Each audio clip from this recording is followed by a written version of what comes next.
가지 상황과 여건들이 또 어떻게 또 진행될지는 아무도 모르는 상황에 처해 있습니다.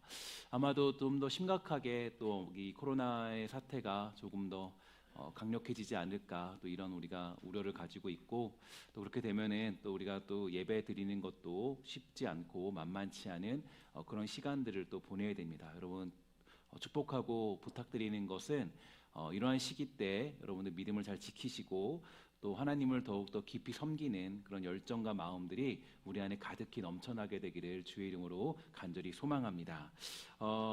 인간이란 존재는 참 알다가도 모를 존재이죠. 이런 것 같으면 저런 것 같고 저런 것 같으면 이렇고 늘 뒤죽박죽인 게 우리 인간들의 모습입니다.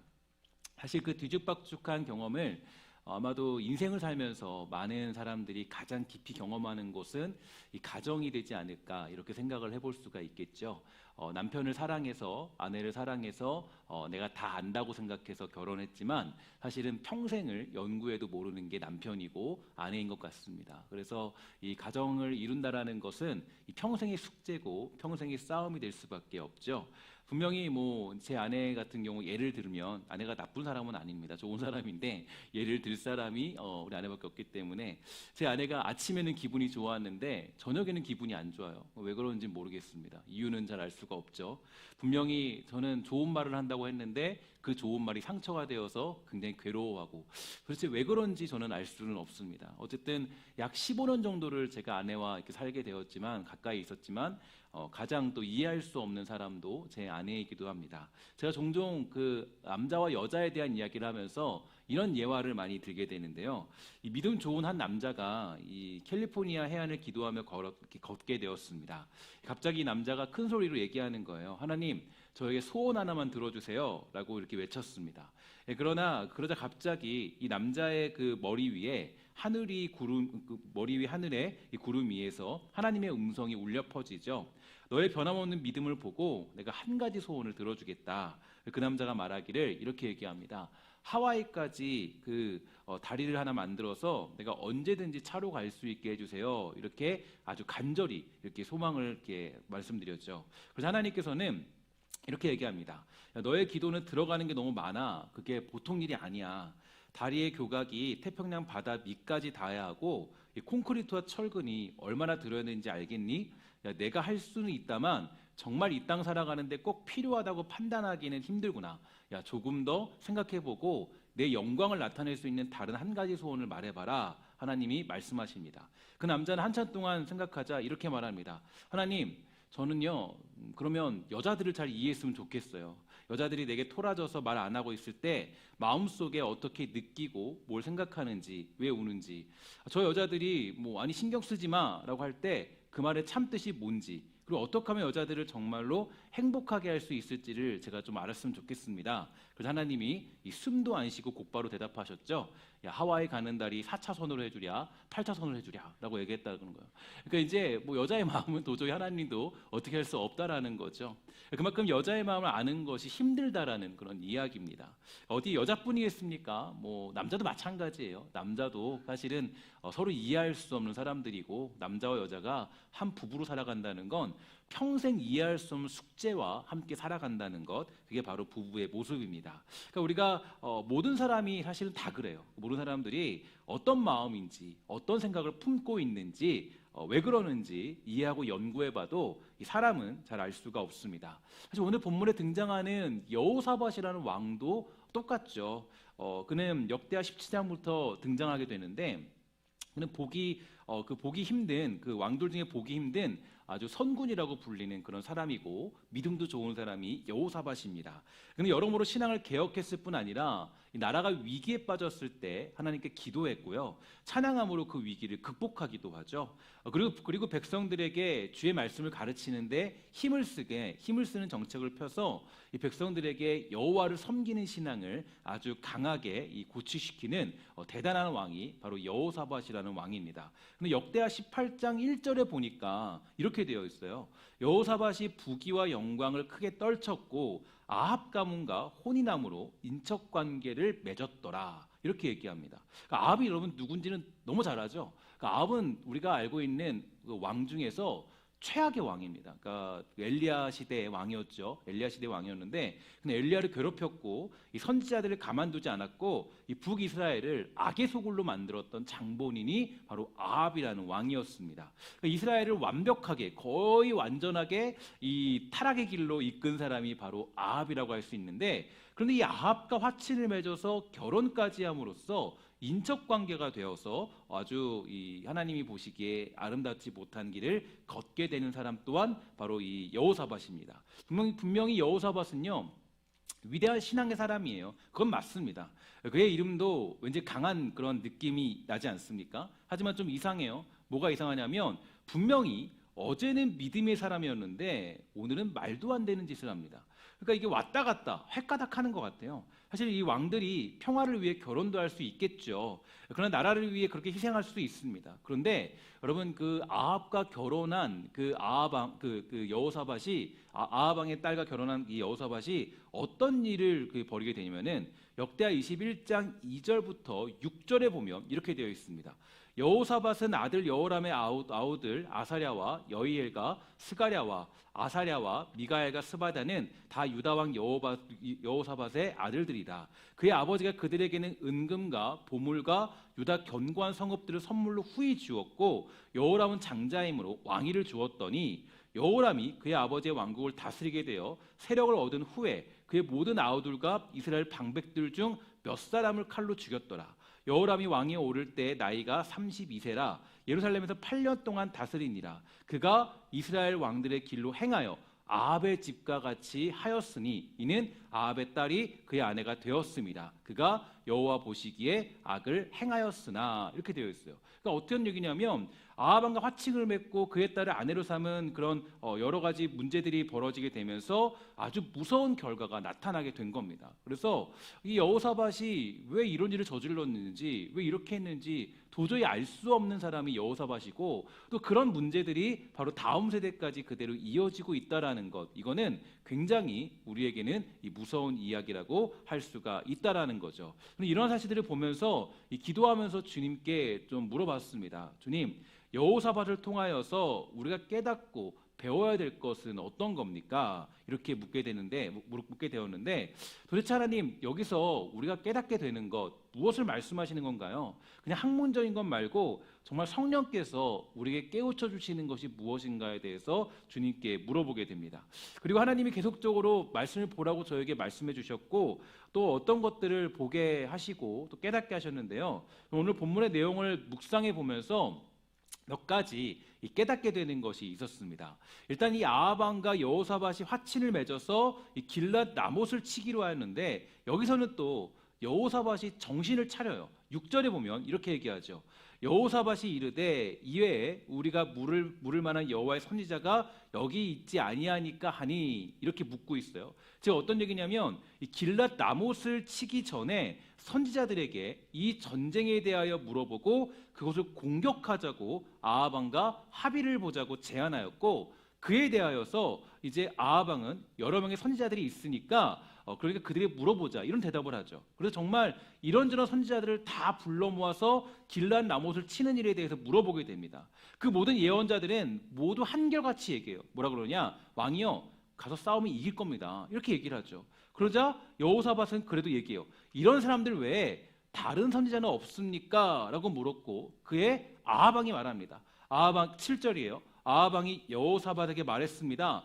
여호와의 뜻을 여쭤볼 다른 예언자가 있기는 합니다만 나는 그를 미워합니다. 그는 이물라의 아들 미가야라고 하는데 그는 한 번도 나에게 좋은 예언을 해준 적이 없습니다. 그는 언제나 나쁜 말만 합니다. 여호사밧이 말했습니다. 아합왕이요, 그렇게 말씀하시면 안 됩니다. 여기서요, 이 미가야라는 선지자가 등장을 하는데요, 이 문맥상으로 볼 때 이렇게 보면 돼요. 다른 선지자들은 그저 아합왕의 눈치만을 보고 살기 위해서 간언을 하는 그런 선지자들이었지만 이 미가야는 하나님을 온전히 섬기는 그런 선지자였던 것 같습니다. 그러니까 이 아합왕이 하는 일들마다 이 좋은 예언을 하지 않았고요, 마치 저주와 같은 그런 예언을 일삼았던 거죠. 늘 하나님의 뜻만을 말하고 있으니까 하나님과 전혀 상관이 없는 이 아합왕은 언제나 이 미가야의 예언에 이 불만을 가질 수밖에 없었습니다. 이런 면에서 우리가 한 가지 깨달을 것이 있어요. 어떤 거냐면 우리는 우리의 신앙을 어떻게 세워야 하는가, 여기에 대해서 좀 깊이 생각을 해봐야 됩니다. 보통 많은 사람들이 교회에 올 때는요, 어떤 얘기를 듣기 원하냐면 좋은 이야기를 듣고 싶어 하죠. 힘나는 이야기, 칭찬에 대한 이야기, 격려에 대한 이야기를 듣기 원합니다. 그래서 이 교회에 와서 뭐 죄에 대한 이야기를 한다거나 여러분들을 찌르는 그런 말들을 하게 되면, 목사님 일주일 동안도 힘들었는데 여기서도 이렇게 죄에 대한 말씀을 하시면 어떡하십니까? 라고 묻는다면 할 말이 없습니다. 그러나 오늘 본문의 내용을 우리는 좀 주목해 볼 필요가 있다라는 거죠. 20절과 21절이에요. 그때 한 영이 나와 여호와 앞에 서면서 내가 그를 속이겠습니다 하고 말했소. 여호와께서 그에게 물으셨소. 어떻게 아합을 속이겠느냐? 그 영이 대답했소. 아합의 예언자들에게 가서 거짓말을 하겠습니다. 그래서 여호와께서 말씀하셨소. 너는 그를 속일 수 있을 것이다. 가서 그대로 하여라. 이렇게 얘기하네요. 정리해 보면 아까 아합에게 길란 나무가 전쟁하면 이길 것이라는 예언을 한 예언자들은 거짓의 영에 속아서 아합을 망하게 만드는 그런 사람들이라는 겁니다. 그러니까 이것을 볼 때 우리는 교회에서 또 이 말씀이 선포될 때 내가 듣고 싶은 이야기를 들으려고 해서는 안 돼요. 이게 여러분 우리 되게 중요한 얘기인데, 교회에 와서 우리가 내가 듣고 싶은 이야기를 듣고자 하는 그런 강연이 아닙니다. 교회라는 곳은 하나님의 뜻을 전파하는 곳이고 그분의 말씀을 선포하는 곳인 줄 믿습니다. 이게 우리에게 너무 중요한 메시지예요. 하나님이 우리에게 무엇을 말씀하시는가를 들으려 해야 한다는 거죠. 특히 여러분, 그래서 앞에 있는 저를 위해서도 여러분들은 꼭 기도를 해주셔야 돼요. 어떤 얘기냐면, 제가 앞에서 설교를 하다 보면 여러분들을 위로하고 싶은 마음이 가장 크죠. 칭찬해주고 싶고 격려해주고 싶은 게 가장 저의 큰 마음입니다. 하지만 이건 저의 인간적인 마음이에요. 무엇보다 그렇게 하고 싶습니다. 그러나 제가 만약에 그렇게만 하고 있다면, 여러분들의 눈치만 보고 있고 여러분들이 그냥 기분 나쁠까봐, 감정 상할까봐 여러분들을 위해서 칭찬하고 격려만 한다면 그것은 여러분들을 속여서 망하게 하는 곳으로 이끄는 거짓 선지자와 같은 모습이에요. 한때 유행했던 책들 중에서 이 조엘 오스틴 목사의 긍정의 힘, 잘되는 나, 이런 책이 있습니다. 이 조엘 오스틴 목사는요, 이 모든 일을 긍정적으로 풀어내고 또 잘 될 수 있다라는 것을 강조해요. 강단에서 얘기하는 거예요. 뭐라고 얘기하느냐? 여러분 잘할 수 있어요. 여러분 모든 게 긍정적으로 풀어내면은 다 좋은 결과가 나올 거예요. 여러분 그렇게 얘기할 수 있잖아요. 여러분 이게 정말 우리가 듣고 싶은 이야기이기도 하잖아요. 그런데 그런 이야기들로 사람들을 많이 망하게 만든다는 거죠. 예수 믿으면 잘 될 것입니다. 여러분 사업이 잘 될 거예요. 가정이 잘 풀릴 거예요. 행복해질 거예요. 만약에 이런 얘기만 한다면 이것은 하나님의 뜻이 아니라 그냥 인간의 마음이라고 얘기할 수 있습니다. 심지어 우리나라에서 아주 오랜 시간 동안 이런 책들은 기독교 베스트셀러로 1위를 점유했고, 그 다음에 우리나라에서 이 모방에 나온 책들이 왕의 제정 이런 책들입니다. 그러니까 말이 거룩한 재정이지, 그러한 책들을 읽어보면 이런 겁니다. 그저 거룩하게 우리가 돈을 쓰면 하나님이 더 많은 축복을 주신다. 이런 식으로 이 터무니없는 속임수와 같은 이야기가 난무하게 되죠. 그렇게 우리들의 영혼을 속이고 우리를 망하게 만드는 거예요. 하지만 많은 성도들은 그런 이야기만을 듣고 싶어하는 경우가 있습니다. 그래서 미가야와 같은 이야기를 하면, 야, 그런 소리 좀 하지 마세요. 지금 얼마나 세상 살기 힘든데 제발 그런 소리 좀 그만하십시오라고 불만을 품습니다. 그래서 이 많은 목회자들이 그런 소리를 안 하고 그저 좋은 이야기, 힘나는 이야기, 긍정적인 이야기만을 설교하면서 사람들을 속이려 할 때가 많이 있다라는 겁니다. 하지만 이때 여러분 기억하셔야 됩니다. 우리가 귀를 기울여야 될 선지자는 좋은 말을 해주는 선지자가 아니라 바로 미가야와 같은 선지자의 이야기라는 것을 우리는 기억할 필요가 있다라는 거죠. 그래서 여러분들은 저를 위해 기도해 주셔야 돼요. 특별히 사역자들을 위해 기도해 주셔야 됩니다.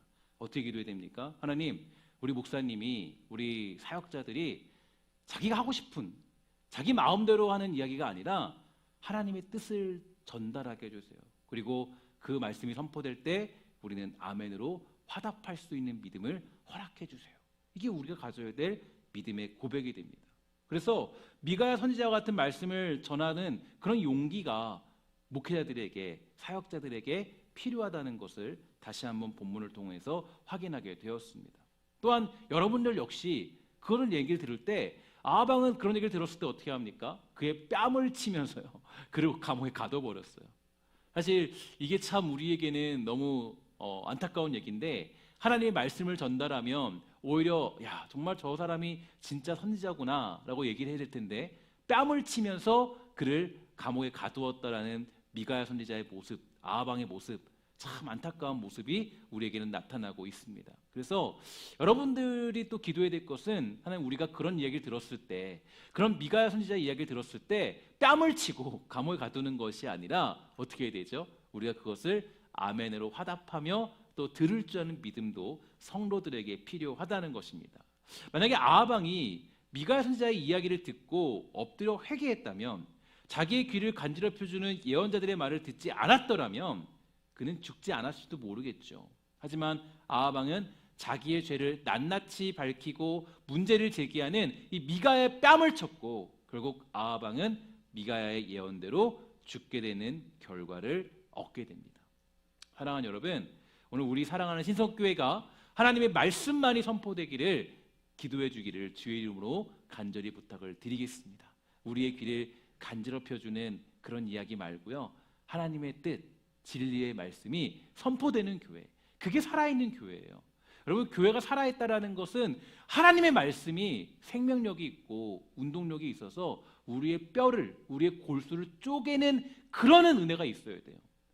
우리의 죄가 낱낱이 드러나는, 나의 약한 모습이, 나의 연약한 모습이, 나의 문제들이, 나의 죄악된 모습이 그 말씀 안에서 낱낱이 밝혀지는 그 모습들이 있어야 돼요. 그게 바로 교회가 살아있는 생명력 있는 모습이 되는 거겠죠. 또 한 가지 제가 이 오늘 본문을 보면서 깨닫게 된 것, 하나님이 저희가 허락해 주신 말씀은 바로 여호사밧의 신앙입니다. 아까 서두에도 말씀드렸지만 그의 신앙은 뒤죽박죽이에요. 이럴 때는 괜찮은 것 같은데 이럴 때는 또 아닌 것 같습니다. 그래도 길르앗 나못을 칠 때 아하방에게 조언했죠. 선지자들을 불러 모으자고 한 것도 여호사밧이고, 나아가 그 미가야 선지자의 이야기를 들어보자고 제안한 것도 여호사밧입니다. 하지만 그는 그 화친을 맺게 되어서 아주 큰 문제가 되게 되죠. 그리고 아하방과 뜻을 같이 하게 돼요. 도대체 이 사람은 어떤 사람입니까? 여호사밧에 대해서 선견자 예후가 다음과 같이 말했습니다. 19장 2절과 3절이에요. 이렇게 얘기합니다. 하나니의 아들 예후가 와서 여호사밧 왕에게 말했습니다. 예후는 선견자였습니다. 어찌하여 악한 백성을 도와주셨습니까? 어찌하여 여호와를 미워하는 사람들을 사랑하십니까? 그 때문에 여호와께서 왕에게 노하셨습니다. 그러나 왕은 좋은 일도 하셨습니다. 그것은 왕이 아세라 우상들을 이 땅에서 쫓아내고 열심히 하나님을 찾으려 했던 것입니다. 이렇게 이야기를 하고 있어요. 정말 알 수 없는 사람이에요. 그러니까 그리고 나서는 또 여호사밧은 이 재판관들, 마치 사사와 같은 사람들을 뽑아서 하나님의 말씀으로 백성들을 통치했을 뿐 아니라 연합군이 쳐들어왔을 때 오직 기도와 찬양만으로 그 연합군을 무너뜨린 사람이 바로 여호사밧이었습니다. 실제로 대단한 믿음의 사람이기도 하죠. 그의 역사에 대해서 정리하면 성경은 또한 이런 이야기를 달고 있습니다. 20장 32절과 33절이에요. 여호사밧이 그의 아버지 아사의 길로 행하여 돌이켜 떠나지 아니하고 여호와 보시기에 정직하게 행하였으나 산당, 즉 헛된 신들을 섬기는 이 산당만은 철거하지 아니하였으므로 백성이 여전히 마음을 정하여 그들의 조상들의 하나님께로 돌아오지 아니하였더라. 평가가 이래요. 그리고 이게 너무 우리 놀랍지 않아요? 여호사밧은 믿음의 사람이에요. 그렇죠? 맞죠? 믿음의 사람은 맞아요. 그런데 여러분, 정말 그렇습니까? 여러분 어떻게 생각하세요? 이게 여러분 우리가 너무 큰 난제예요. 제가 여기서 사실 딱 멈춰섰습니다. 여호사밧 하면 믿음의 사람이었다, 하나님 섬긴 사람이었다라고 했는데, 자세하게 여호사밧의 이야기를 뜯어보고 고쳐보고 확인해 보니까 여호사밧은 성군이고 신앙의 사람이라고 소개하고 싶고, 여러분들에게 그를 본받아서 우리도 그 신앙의 유산을 쟁취하자, 이런 말씀을 드리고 싶은데, 그렇게 하려고 할 때마다 멈춰설 수밖에 없어요. 그렇게 하려고 하면 아닌데, 이 사람 신앙인 아닌 것 같은데? 아니 신앙의 사람이 어떻게 아합과 손을 잡고 자기의 그 아들을 그 화친 맺게 해서 결혼하게 만들 수 있지? 어떻게 그와 함께 전쟁을 할 수 있지? 그럼 이게 여러분 여호사밧을 봤을 때는 이해가 안 가는 거예요. 여호사밧이 종교개혁을 했어요. 다 없앴어요. 그런데 뭐라고 평가하냐면 산당만은 제거하지 않았다. 이 얘기는 산당을 다 제거하다가 산당이 좀 남았다가 아니에요. 산당만을 제거하지 않았다라는 것은 산당을 남겨둔 거예요. 그럼 이게 우린 너무 신기한 이야기죠. 예수 믿으면 뿌리 다 뽑고 그죠? 새롭게 개혁되고 변화돼야 돼요. 그런데 그의 모습을 보면요, 여전히 그 모습이 있다라는 것을 알 수가 있습니다.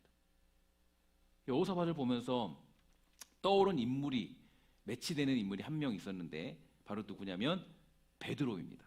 마태복음 16장 15절과 18절 말씀이에요. 시몬 베드로가 대답하여 이르되 주는 그리스도시요 살아계신 하나님의 아들이시니이다. 예수께서 대답하여 이르시되 바요나 시몬아 내가 복이 있도다. 이를 내게 알게 하니는 혈육이 아니요 하늘에 계신 내 아버지시니라. 또 내가 내게 이르노니 너는 베드로라. 내가 이 반석 위에 내 교회를 세우리니 음부의 권세가 이기지 못하리라. 잘 보면 베드로가 칭찬을 받습니다. 바른 신앙 고백으로 칭찬받아요. 야 베드로 너가 정말 너무 잘했다. 너의 이 고백은 정말 너무 멋지고 아름답고 대단한 고백이야. 이 고백이야말로 너가 정말로 진짜 신앙이라는 고백이야. 그렇죠? 그런데 어떤 일이 벌어집니까? 21절과 23절 너무 잘하는 말씀이죠. 이때로부터 그 예수 그리스도께서 자기가 예루살렘에 올라가 장로들과 대제사장들과 서기관들에게 많은 고난을 받고 죽임을 당하고 제3일에 살아날 것을 제자들에게 비로소 나타내시니 베드로가 예수를 붙들고 항변하여 이르되 주여 그리 마옵소서 이 일이 결코 주께 미치지 아니하리이다. 예수께서 돌이키시며 베드로에게 이르시되 사탄아 내 뒤로 물러가라. 너는 나를 넘어지게 하는 자로다. 내가 하나님의 일을 생각하지 아니하고 도리어 사람의 일을 생각하는도다 하시고. 여러분 지금 이게 한 장에서 일어난 일이에요. 멀리가 아니라 베드로가 분명히 방금 전까지는 얘기한 거예요. 주는 그리스도시요 살아계신 하나님의 아들이십니다 고백하면서 하나님의 일을 생각하는 것 같았어요. 그런데 곧바로 그가 어떻게 얘기하냐면 주님 그렇게 가시면 안 돼요. 주님 저와 함께 이 나라를 회복시키고 우리가 왕의 자리에 앉도록 해주셔야 되잖아요. 주님이 뭐라 그래요? 방금까지는 야 너 같은 믿음의 사람이 없다 라고 얘기했는데 뭐라 그럽니까? 사탄아 내 뒤로 물러가라. 거의 뭐 베드로는 거의 사탄급이 돼버린 그런 안타까운 모습이 되어버렸습니다. 여러분 이게 참 우리에겐 너무 아이러니한 문제예요. 방금 전에는 괜찮은 말을 하고 있어서 있어 보이는 믿음의 고백을 해서 주님께 칭찬받았는데 곧바로 엉뚱한 소리를 해서 아주 굴욕적인 꾸중을 당합니다. 사탄아 내 뒤로 물러가라. 방금은 정신 차렸는데 지금은 엉망인 베드로의 모습. 이 얼마나 재밌는 모습입니까? 근데 여러분 이렇게 여호사밧과 베드로의 모습을 보면서 한 명 더 떠오르는 인물이 있더라고요. 누군가 보니까 바로 나 자신입니다. 여러분들이고 우리들이더라고요. 우리 얼마나 왔다 갔다 거려요. 그죠? 어제는 하나님을 잘 섬겨요. 하나님 내가 하나님 백성입니다. 주님 사랑합니다. 오늘은 아니에요. 기분 따라 감정 따라 환경 따라 주님을 섬기려 해요. 이리 갔다가 저리 갔다가 정말 종잡을 수 없어요. 어제는 뜨거웠는데 오늘은 차가워요. 도대체 왜 이리 갈팡질팡이고 알 수 없는 일을 하는지 이해가 가지 않습니다. 그게 우리들의 모습이에요. 주님께 모든 것을 다 드립니다 고백하지만 사실 그렇게 하지 못해요. 주님께 다른 걸 챙겨요. 우리들의 모습이에요. 저는 이 모습을 보면서 너무나도 저의 모습이 오버랩되었어요. 야 정말 어떻게 하나님은 우리를 너무 잘하고 계신 것 같아. 왔다 갔다 거리는 내 마음을 너무 잘하는 것 같아. 그러면서 저는 한 가지를 발견했는데요. 바로 이것입니다. 변하지 않는 한 분이 있다. 우리는 변할지라도 우리는 왔다 갔다 할지라도 우리는 어제는 주님 섬기며 오늘은 아니더라도 그래도 변하지 않는 여전히 그곳에 계신 여전히 우리와 함께 하시는 한 분이 있는데 바로 그분은 우리 하나님이시다. 우리 함께 고백합시다. 변하지 않으시는 하나님. 그게 우리의 소망이 되는 거예요. 하나님이 우리처럼 변해보십시오. 우리처럼 왔다 갔다 해보세요. 우리처럼 야 어제는 너 사랑하는 너 내 아들이야. 근데 우리가 조금 잘못했다고 주님이 얘기하는 거야. 야 너 오늘은 너 아니네 아니야. 그럼 우리의 구원은요 성립될 수 없어요.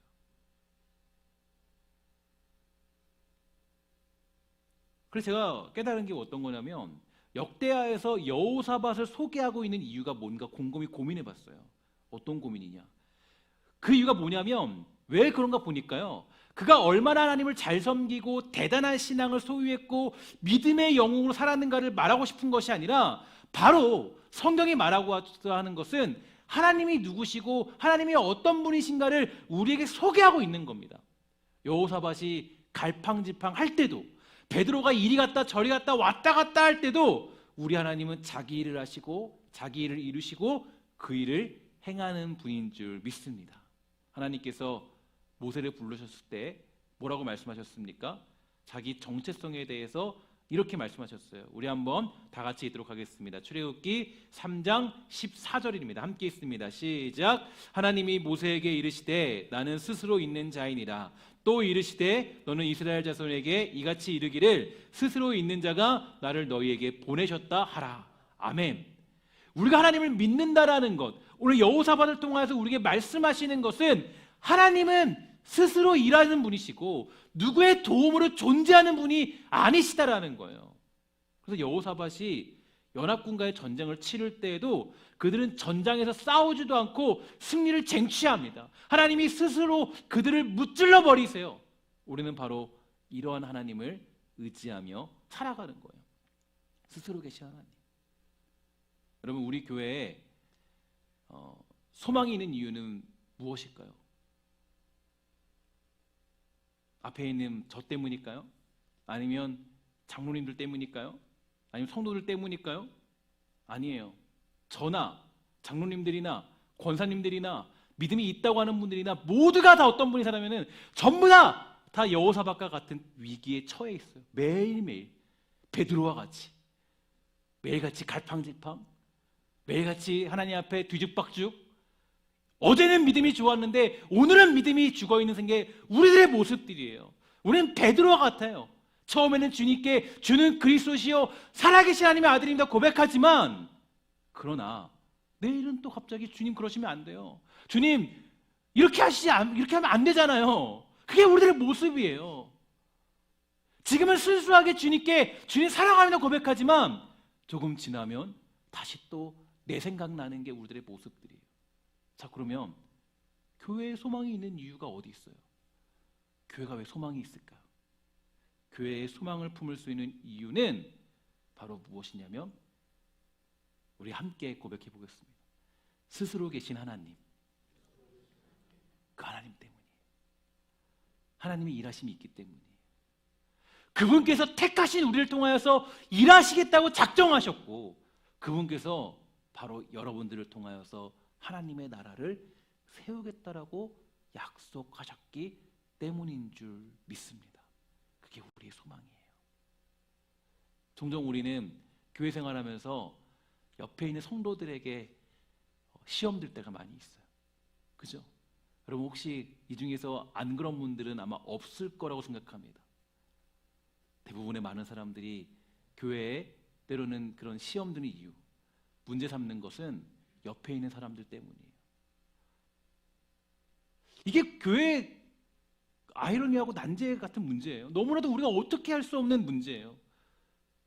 그런데 여러분 옆에 있는 사람들에게 소망이 있는 이유가 뭔지 아십니까? 그가 내 마음에 쏙 들기 때문이 아니에요. 정말 믿음이 좋기 때문이 아니에요. 정말 괜찮은 사람이기 때문에 옆에 있는 지체를 사랑의 눈으로 바라볼 수 있는 게 아니에요. 왜 우리가 옆에 있는 지체에게 소망을 품고 사랑으로 그들을 감싸줄 수 있는 이유는 어떤 거냐? 언제나 변하지 않으시는 하나님의 자녀이고 그를 통하여서 하나님이 역사하시겠다라고 약속하셨기 때문에 우리는 옆에 있는 지체들을 통해서 하나님의 소망을 볼 수 있게 되는 것입니다. 이게 바로 우리가 소망을 품을 수 있다라는 것이죠. 그래서 여러분, 우리가 하나님 앞에 뭐 대단한 일을 하려고 하는 것보다도 더 중요한 것이 있습니다. 바로 그것은 스스로 계신 하나님을 찬양하는 일이에요. 그분을 찬양하는 거예요. 그분을 예배하는 겁니다. 그것이 우리의 가장 강력한 능력이 되는 이유예요. 우리가 정말 능력 있는 사람, 대단한 믿음의 사람, 신앙의 사람이 될 수 있는 것은 스스로 계신 하나님을 찬양할 때, 그분만을 바라볼 때, 앞에 있는 저를 보는 것이 아니라, 옆에 있는 성도를 보는 것이 아니라, 누군가의 행실을 보는 것이 아니라, 누군가의 능력을 보는 것이 아니라, 영원하시고 완벽하시고 틀림없이 언제나 그 자리에 동일하게 자기 약속을 이행하시는 하나님을 바라볼 때 교회에 소망이 있는 것이고 성도에게 소망이 있는 것이고 우리 살아가는 이 땅 가운데 소망이 있는 줄 믿습니다. 저는 우리 사랑하는 주의 백성들이 사람을 의지하지 않고 오직 하나님의 일하심만을 의지할 줄 아는 그런 믿음이 있게 되기를 주의 이름으로 간절히 축원합니다. 이게 우리가 가져야 될 믿음이고 회복해야 될 믿음이 되는 것이죠.